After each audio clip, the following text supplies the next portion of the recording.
Welcome back to your math. We are in momentum, and specifically today, part of momentum is something called impulse. And I have no idea that you've even heard the word impulse, but an impulse has to do with how long a force is touching an object. So the longer that a force is on an object, the more punch that object has in order to do something. So for instance, if you're shooting a basketball, you want to keep it in your hand as long as you can. If you're throwing a baseball, you want it in your hand as long as you can, as long as your arm will reach. If you're playing golf, you want the club in contact with the ball as long as you can. On the other side, when you're slowing down a ball, if you're catching a ball, you want your hand to be in contact with the ball as long as you can as it's slowing down.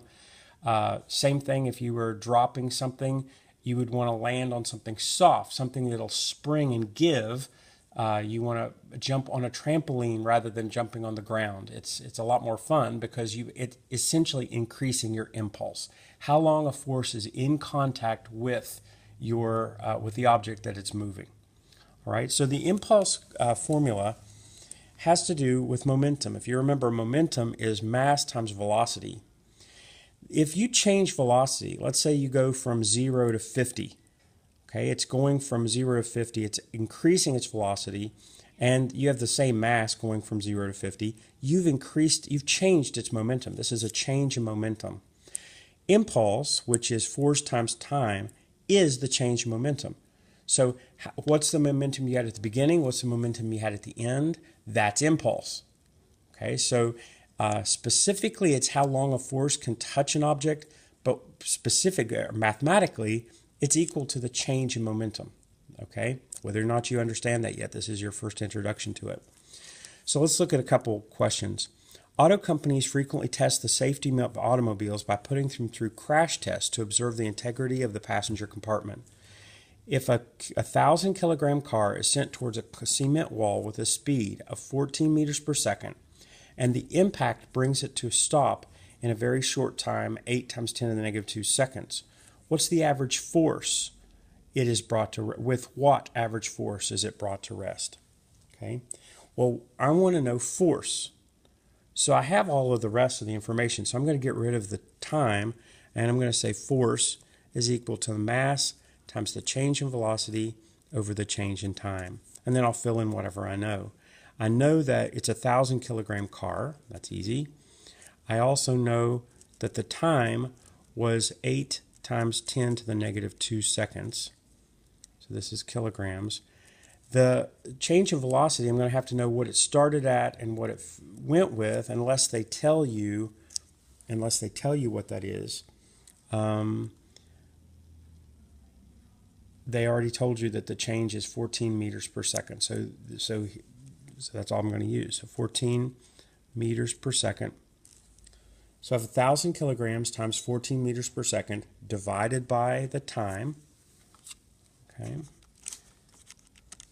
So that gives me 175,000 newtons. Okay. So it crashes in a hundredth of a second from going this speed to 0. That's the change in velocity. Oh, that's what I mean. It was going 14 meters per second, and then it stops. That's 0. So the change would be from 14 to 0, which is 14. That's the change in velocity. 1,000 kilograms time. So there was a 175,000 newtons of force which it hit the wall. Okay. A lot of this you're just going to have to do again and again till it kind of dawns on you what exactly you're doing, because you've never any experience with this before. Rhonda, who has a mass of 60 kilograms, is riding 25 meters per second in her sports car when she must suddenly slam on the brakes to avoid hitting a dog. She's wearing her seatbelt, which brings her body to a stop. So she's going from 25 to a 0. So the change in velocity is from 25 to 0. So that's a change of 25 meters per second. She is brought to a stop in a fourth of a second, or a 40% of a second. What's the average force her seatbelt exert on her? So that's exactly like the first question where you're solving for force. So let's do that one first. So the first one would be So A is going to be force equals mass times the change in velocity over the change in time. So her mass is 60 kilograms.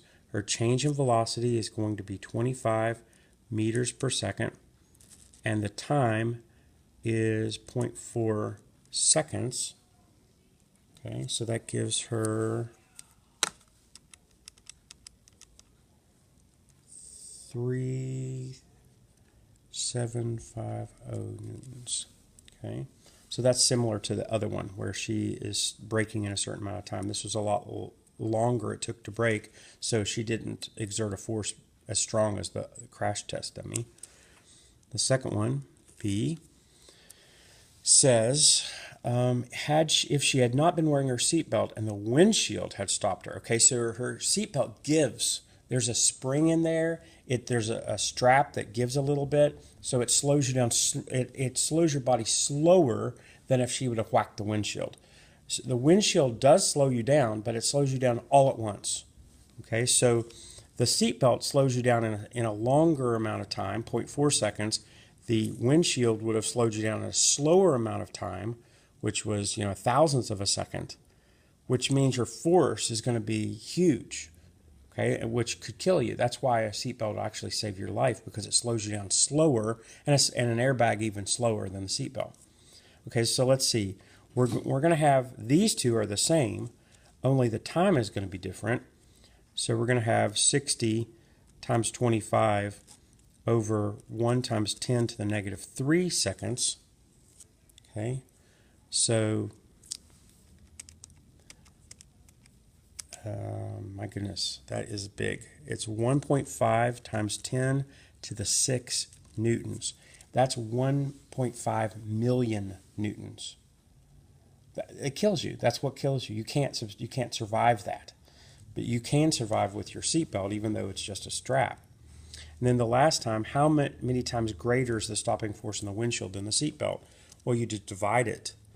Okay, so 1.5 times 10 to the 6 minus 3750 is 400 times.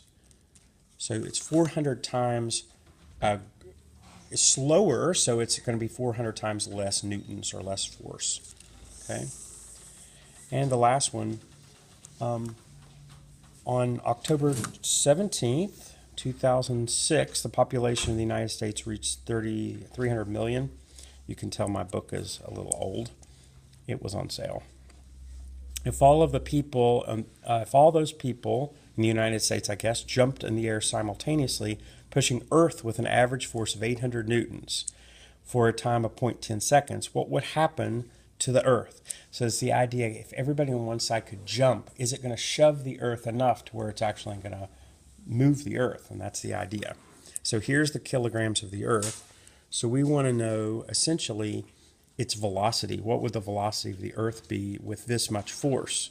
So we have the force of all those people pushing, you have the time it took to do it, and you have the mass of the Earth, and so we're solving for velocity. So we've got velocity equals force times change in time over mass. Okay, so let's fill in what we know. We know that it's going to be, how many people? There's 300 million people. Okay, and that's times, 300 times 10 to the 6.